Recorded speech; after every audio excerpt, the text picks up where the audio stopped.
સર્વ વૈષ્ણવોને જય શ્રી કૃષ્ણ. પ્રભુ નંદ કુમારો મે સ્વામીની વૃષભાનુજા કૃતાર્થોહમ કૃતાર્થોહમ કૃતાર્થોહમ ન સંશયઃ. ગોકુળના નંદબાવાના કુમાર શ્રી કૃષ્ણ મારા સ્વામી છે અને બરસાનાના વૃષભાંજીના પુત્રી શ્રી રાધિકાજી મારા સ્વામીની છે. તેથી જ હું કૃતાર્થ છું, કૃતાર્થ છું, કૃતાર્થ છું. તેમાં કોઈ સંશય કે શંકા નથી. હવે છે પ્રકરણ 22, શ્રી રાધા રૂકમણી મિલન. શ્રી રાધા રૂકમણી મિલન. આખરે ઉષાનો રક્તવર્ણી ઉજાસ ધીરે ધીરે પિત્તરંગી બનીને શાંતિના શ્વેત વર્ણમાં પલટાઈ ગયો. ત્યારે ભગવાન સૂર્યનારાયણે દ્વારિકાના પૂર્વાકાશે ડોક્યું કર્યું. છેલ્લા 9-10 દિવસથી દ્વારિકામાં પધારેલ સાધુ સંતો અને વિદ્વજનો હવે પોતપોતાના સ્થાને પરત જવા માટે સંત શિબિરમાંથી વિદાય થઈ ગયા. આમંત્રિત ઋષિમુનિગણે વિચાર કર્યો કે આટલે સુધી આવ્યા છીએ તો ચલો દ્વારિકા પાસેના પુરાણ પ્રસિદ્ધ પંડારક તીર્થ ક્ષેત્રની મુલાકાત લઈ ત્યાંના સમુદ્રમાં સમૂહ સ્નાન કરી પછી છૂટા પડીએ. સૌએ પિંડારક તીર્થ ક્ષેત્ર ભણી પ્રયાણ કર્યું. બનવાકાળ એવું બન્યું કે જેમના વર્તનથી શ્રી કૃષ્ણ સદૈવ ચિંતિત રહેતા હતા તેવા કેટલાક યાદવ નબીરાઓ આ વખતે આ બાજુ સહેલગાહે નીકળ્યા હતા અને મદિરા પીને મદોન્મત્ત બની સ્વચ્છંદ વિહાર કરી રહ્યા હતા. એમની નજર આ ઋષિવૃંદ ઉપર પડી અને તેમને એમની મશ્કરી કરવાની કુબુદ્ધિ સૂજી. રાણી જામવતીના પુત્ર સાંબને સ્ત્રીનો વેશ પહેરાવ્યો. રાણી જામવતીના પુત્ર સાંબને સ્ત્રીનો વેશ પહેરાવી તેના પેટ ઉપર છાબડા ઘાટનું લોખંડનું તબાહરું બાંધી આ તોફાની યાદવો એને ઋષિગણ પાસે લઈ ગયા અને કૃત્રિમ નમ્રતા ધારણ કરીને પૂછ્યું, મહારાજ, આ સ્ત્રી સગર્ભા છે. આપ તો ત્રિકાળ જ્ઞાની છો, તો કૃપા કરીને એટલું કહો કે આ સ્ત્રીને પુત્ર પ્રસવશે કે પુત્રી? એ પોતે આવું પૂછતા શરમાય છે, તેથી એના વતી અમે આપને પૂછી રહ્યા છીએ. આર્યાવર્તના શ્રેષ્ઠ ઋષિવૃંદની યાદવ કુમારો દ્વારા આ રીતે થઈ રહેલી મશ્કરી એમાંના એક પ્રખર જ્ઞાની ઋષિથી સહન થઈ નહીં અને કોપાયમાન થઈને તે ગરજી ઉઠ્યા, મૂર્ખાના સરદારો, બીજા કોઈની નહીં ને અમારી મશ્કરી? ધિક્કાર છે તમને! જાઓ, આ સ્ત્રી તમારા આખા યાદવ કુળનો નાશ કરનારા મૂષળને જન્મ આપશે. મુનિનો શ્રાપ સાંભળતા પાંદડાની જેમ થરથર ધ્રુજતા યાદવ કુમારો ત્યાંથી દોટ મૂકીને ભાગ્યા. થોડે દૂર ગયા પછી તેમણે સાંબનો સ્ત્રી વેશ દૂર કર્યો અને પેલું તગાડું છોડ્યું તો અંદરથી સાચે જ એક મૂષળ નીકળ્યું. ભય અને ચમત્કારથી હતપ્રત થઈ ગયેલા તેઓ સૌ દોડતા રાજમહેલે આવ્યા અને સીધા દેવકી ભવન ઉપર ગયા. હજી તો હમણાં જ સ્નાન પૂજાથી પરવારીને માતા પિતાને પ્રણામ કરવા દાઉ સાથે અત્રે આવીને બિરાજેલા વાસુદેવે પોતાના પુત્રો સહિત કેટલાક યાદવ કુમારોને હફતા ધ્રુજતા અંદર પ્રવેશતા જોઈ આંખો બંધ કરી દીધી. વસુદેવનું મોં પણ પડી ગયું અને બલરામે તો એકદમ આગળ વધીને સાંબનો હાથ પકડ્યો અને શું થયું તે પૂછવા માંડ્યું. સાંબે વિલેમોએ જે કાંઈ બન્યું હતું તે બીતા બીતા કહી દીધું અને પેલું મૂષળ તેમના ચરણમાં મૂકી દીધું. મૂષળ જોઈને એક વાસુદેવ સિવાય સૌ કોઈના મોં આશ્ચર્યથી પહોળા થઈ ગયા. એક ક્ષણ પણ બગાડ્યા વિના શ્રી કૃષ્ણે કહ્યું, કુમાર, હવે વિના વિલંબે તમે સૌ સમુદ્ર તટે દોડી જાઓ અને કોઈ પથ્થર શિલા ઉપર આ મૂષળને આખું ને આખું ઘસી નાખો. જાઓ. શ્રી કૃષ્ણએ શું કહ્યું કે હવે તમે જરાય વાર કરતા નહીં અને સમુદ્ર તટે જાઓ અને કોઈ પથ્થરની શિલા ઉપર આ મૂછળને આખું આખું ઘસી નાખો. સૌ દોડ્યા. દ્વારકાધીશની આજ્ઞા મુજબ પેલા મૂછળને ઘસી નાખ્યું અને છેલ્લે એક નાનકડો ટુકડો વધ્યો તેને સમુદ્રમાં ફેંકી દીધો. તેમના મનમાં એમ કે પેલા શ્રાપિત મૂછળની હવે હસ્તી જ ન રહી, પછી યાદવ કુળનો સર્વનાશ થવાનો પ્રશ્ન જ ક્યાં રહ્યો? પણ એમને ક્યાં ખબર હતી કે પેલા મૂછળનો થયેલો ભૂક્કો અને ફેંકી દીધેલો વધેલો ટુકડો યાદવોના સર્વનાશ માટે પૂરતા હતા. જે કાંઈ બનવાકાળ હતું તે તો બનીને જ રહ્યું. એકલા શ્રી કૃષ્ણ જ જાણતા હતા કે આ ગોઝારી ઘટના હવે એક દિવસ મહાવિનાશમાં પરિણમવાની છે. છતાં જાણે કાંઈ બન્યું જ નથી તેવી સ્વસ્થતા દાખવીને આવતીકાલે 11 પવિત્ર દિવસે શુભ મુહૂર્તમાં અત્રેથી જેમને કુરુક્ષેત્રના કુંભ મેળામાં અને હસ્તિનાપુર નરેશ મહારાજ યુધિષ્ઠિરના શાશ્વત શાંતિ મહાયજ્ઞમાં ભાગ લેવા જવું હતું, તેમને દ્વારિકાધીશે પ્રસ્થાનની તૈયારી કરવા પ્રોત્સાહિત કર્યા. તાતશ્રી વસુદેવ, માતૃશ્રી દેવકીજી તથા માતેશ્વરી રોહિણી દેવી તો પહેલેથી જ ત્યાં જવાની તૈયારી કરીને બેઠા હતા. દીકરી સુભદ્રા અને જમાઈરાજ અર્જુન સાથે આ રીતે કુંભ મેળાએ જવાનો અવસર પ્રાપ્ત થયો તેનો તેમને સવિશેષ આનંદ હતો. સ્વામીનાથ શ્રી કૃષ્ણ પ્રભુની સહર્ષ અનુમતિ પ્રાપ્ત થતાં પટરાણી રૂકમણી સહિત અન્ય 7 રાણીઓ પણ આ યાત્રામાં સામેલ થઈ રહી હતી અને શ્રી કૃષ્ણ ભગિની સુભદ્રા પોતાનું અહોભાગ્ય સમજી રહ્યા હતા. શ્રી કૃષ્ણ સખા પાર્થની તો અત્યંત આગ્રહભરી વિનંતી હતી કે શ્રી કૃષ્ણ અને શ્રી બલરામ પણ તેમની સાથે આ યાત્રામાં જોડાય. મહારાજ યુધિષ્ઠિરે તો ખાસ અંગત આમંત્રણ આ બંને મહાનુભાવોને પાઠવ્યું હતું, છતાં હમણાં દ્વારિકાની બહાર જવું અમારા માટે શક્ય નથી કહીને વાસુદેવે અર્જુનને ખાનગીમાં આટલું આશ્વાસન જરૂર આપ્યું હતું કે અહીંની પરિસ્થિતિ કાંઈક થાળે પડશે કે તરત જ હું બલરામને દ્વારિકા સોંપીને યજ્ઞની પૂર્ણાહુતિ પ્રસંગે તો કુરુક્ષેત્રે અચૂક આવી પહોંચીશ. અને પ્રભુના એ અફર વચન પર પૂર્ણ શ્રદ્ધા રાખીને અર્જુને મન મનાવી લીધું હતું. પરંતુ પ્રભુએ જ્યારે ઉદ્ધવને પણ હમણાં દ્વારિકા ન છોડવાની સલાહ આપી અને પોતાની પાસે રોકી લીધો ત્યારે તો તાતશ્રી વસુદેવ ઊંડી ચિંતામાં ગરકાવ થઈ ગયા. કિંતુ પોતે જો આમ ઉદાસ અને ચિંતાતુર થઈ જાય તો સૌનો ઉત્સાહ ભાંગી પડશે એવું સમજીને પ્રારબ્ધવાદી વસુદેવે બધું નસીબ ઉપર છોડી દઈને ચરણ સ્પર્શ કરી રહેલા વાસુદેવના મસ્તક ઉપર પોતાનો વાત્સલ્યસભર હાથ મૂક્યો અને પછી એક પસાર થતા રથને શ્રી કૃષ્ણ, બલરામ તથા ઉદ્ધવે હાથ ઊંચા કરીને ભાવભીની વિદાય આપી. હમણાં જ્યાં નવગ્રહ શાંતિ યજ્ઞ યોજાયો હતો તે દ્વારિકાના રાજમહાલયની ભૂમિ પરથી અન્ય તમામ સામિયાણા અને માલ સામાન ખસેડીને યથાસ્થાને પહોંચાડવાની કામગીરી બીજા દિવસથી આરંભાઈ ચૂકી હતી. પરંતુ યાદવ રાજસભામાં સર્વાનુમતે લેવાયેલ નિર્ણય મુજબ પેલા કલા મંડપને તો હમણાં યથાસ્થિત જ રાખવાનો હતો. એટલું જ નહીં, એ જ સ્થળે કાયમી સંગ્રહ સ્થાન ઊભું કરવા માટે પાક્કું મકાન તાત્કાલિક બાંધવાનો પ્રસ્તાવ પણ મંજૂર થયો હતો. એટલે તમામ જવાબદારી પ્રભુએ યુવરાજ પ્રદ્યુમ્નને સુપરત કરી દીધી. પછી કંઈક હળવાશ અનુભવેલી રહેલા શ્રી કૃષ્ણે એક દિવસ સવારે ઉદ્ધવને પોતાની પાસે બોલાવીને એને કહી દીધું કે સખા, પ્રભુએ ઉદ્ધવને બોલાવ્યું અને શું કહ્યું? સખા, મેં તને એ લોકોની સાથે કુરુક્ષેત્રે કેમ ના જવા દીધો તેનું તને આશ્ચર્ય તો થતું જ હશે.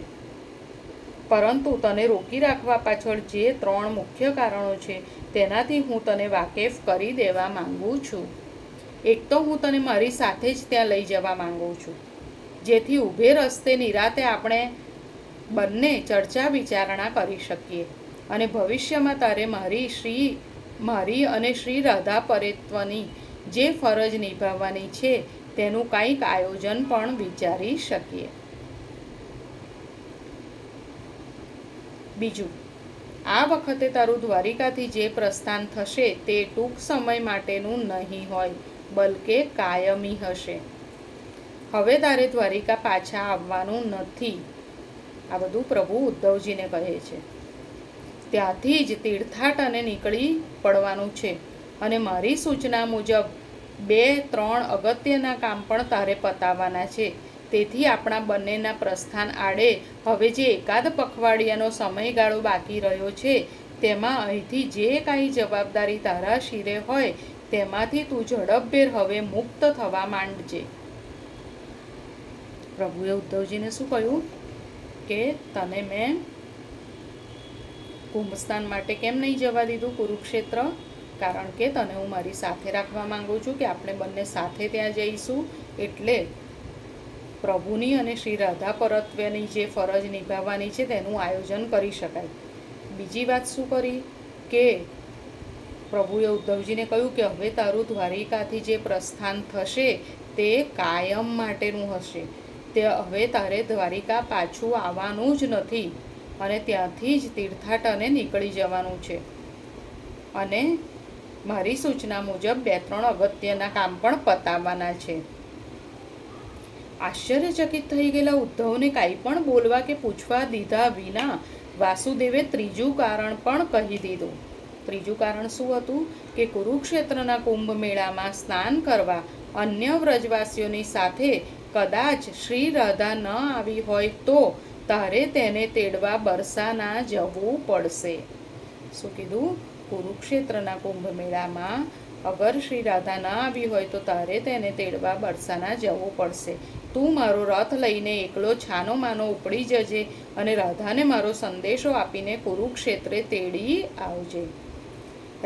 રાણી રૂકમણી અને અન્ય રાણીઓને તથા મારી જનેતાને તેના દર્શન કરવાની તથા તેને પ્રત્યક્ષ મળવાની અત્યંત ઉત્કંઠા છે.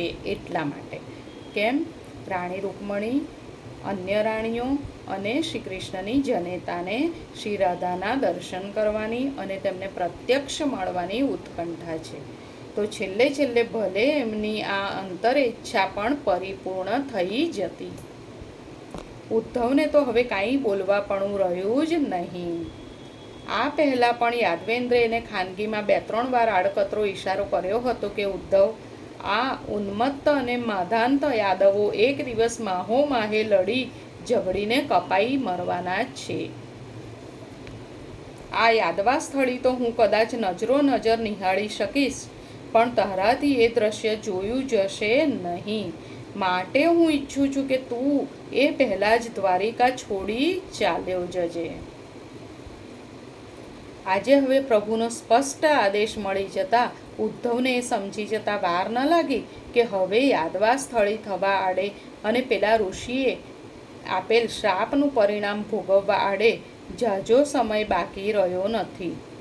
આમ તો ઉદ્ધવ મહાજ્ઞાની હતા, સર્વશાસ્ત્ર નિપુણ હતા અને પ્રખર જ્યોતિર્વિદના જ્યોતિષી પણ હતા.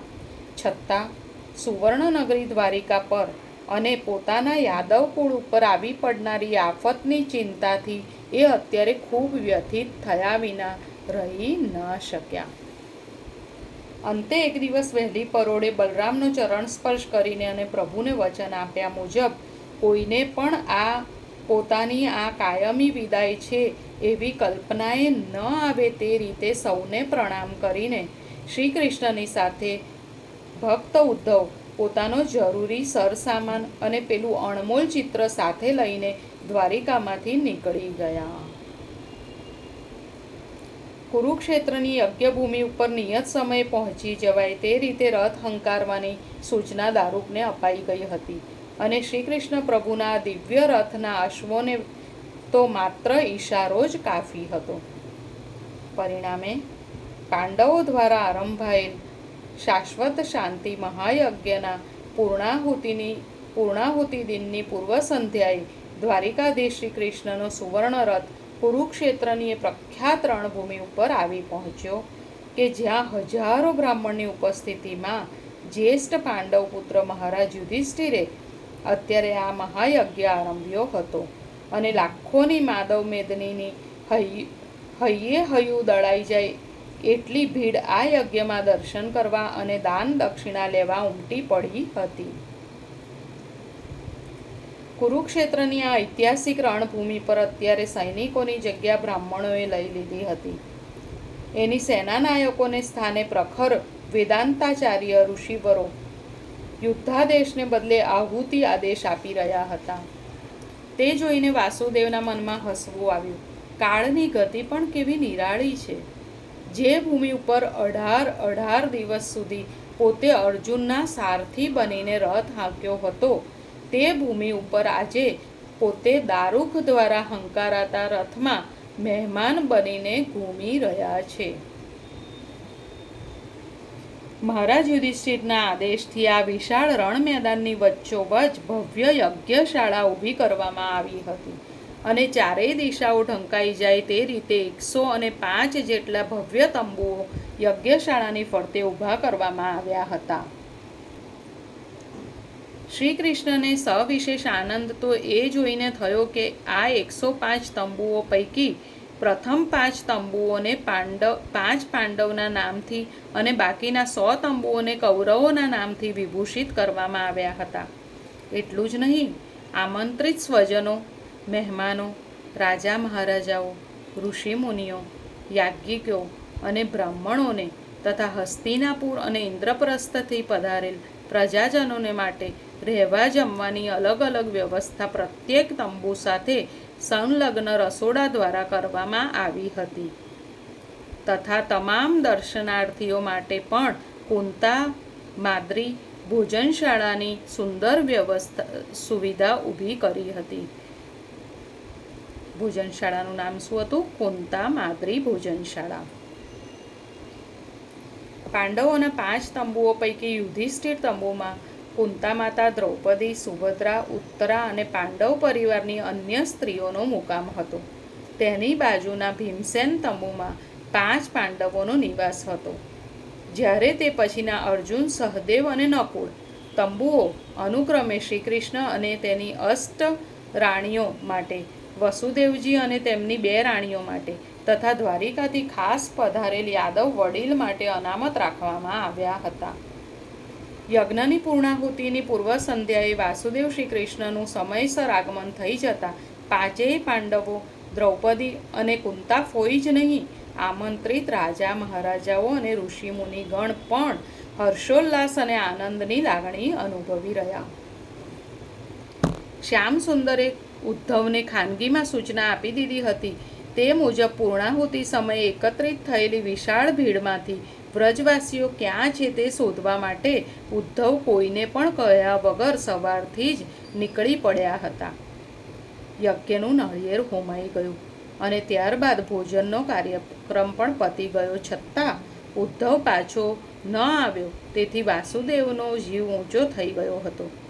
એ કળી જતાં પટરાણી રૂકમણીને વાર ન લાગી અને તેથી ભોજન બાદ સૌ થાક્યા પાક્યા આરામ કરી રહ્યા હતા ત્યારે તંબુમાં પોતાનો પલંગ પર પડેલા સ્વામીનાથ પાસે હળવે પગલે જઈને જાગતા જ પડી રહેલા પ્રભુને પટરાણીએ વિનમ્રતાથી કહ્યું, નાથ, ઉદ્ધવજી એકલા એમને કેવી રીતે શોધી શકશે? અલીલખ માનવ મેદનીમાં પગે ચાલીને તેમને શોધતા શોધતા એવું ન બને કે લોકો અહીંથી યમુના તટે જવા રવાના થઈ જાય અને દિયરજી સાથે તેમનો મેળાપ જ ન થાય. આપણે એવું ન કરી શકીએ કે રથ લઈને આપણે બંને યજ્ઞભૂમિ નિહાળવાના બહાને નીકળીએ તો કદાચ આપના રથનો ધ્વજ જોઈને કે આપનો મોરપીંછ મુગટ જોઈને કોઈ વ્રજવાસી દોડી આવે અને એના દ્વારા આપણને શ્રી રાધા કે નંદરાય યશોદા મૈયાની. પટરાણી વાક્ય પૂરું કરે એ પહેલાં તો શ્યામ સુંદર પલંગ પરથી નીચે ઉતરી ગયા અને ઝડપથી મુગટ મસ્તક ઉપર ધારણ કરીને પટરાણીનો હાથ પકડીને તંબુની બહાર આવી ગયા. જમીને આઘા પાછા થયેલા દારૂકની વાટ જોવા પણ જો ઊભા રહે તો વ્રજેન્દ્રનંદન શાના? અશ્વોને સ્વયં રસ સાથે જોડીને શ્રી કૃષ્ણ રૂકમણી સાથે રથારૂઢ થઈને જાતે જ રથ હાંકી પોતાના વહાલા વ્રજવાસીઓને શોધવા આગળ વધ્યા.